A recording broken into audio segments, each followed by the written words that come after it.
उपकूल समाचार आज मुख्य खबर उपस्थापना शेखर दास। आज श्रीमंदिर में बामन जन्मनीति अपराह्न राति 8 पर्यंत सर्वसाधारण दर्शन बंद।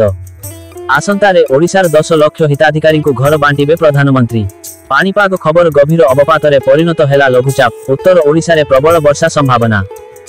राज्यर महिला मानकु 17 रे मिलिबो प्रथम किस्ती टंका। आज 10,000 गांव रे सुभद्रा पदयात्रा सामिल हेबे लक्ष लक्ष महिला। सुभद्रा योजना रे आवेदन कलेनी 50 लाख महिला प्रकाश कले उपमुख्यमंत्री। आमदानी शुल्क बढ़िला एबे बढ़िबो खाइबा तेल दर। खाउटी उपरे मार्ग नाम बदलिला मो अभियान नाम नुआ नाम हेला पंचसखा शिक्षा सेतु। राज्य रे एबे 5357 जन डेंगू रे आक्रांत। शहर एबे श्रमिक शून्य। राशन कार्ड अपडेट करिबा पाई समस्ते एबे गान मुहा। कोरापुट खबर जलस्तर वृद्धि हेतु 6 वर्ष परे खोलिला कोलाब जल भंडार गेट। कोलकाता दुष्कर्म और हत्या मामला प्रमाण नष्ट अभियोगरे हॉस्पिटल पूर्वतन प्रिंसिपाल और पुलिस कर्मी गिरफ। आधार मागणा अपडेट पाई शेष तारीख 14 सेप्टेम्बर रु 14 डिसेम्बर को वृद्धि।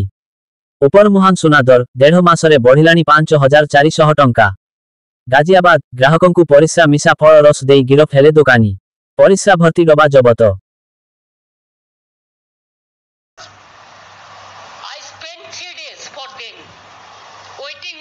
waiting that they should have come, they should have settled their problem, even when they didn't accept the verdict of the Supreme Court. Instead of that also, I waited 3 days with my highest officials.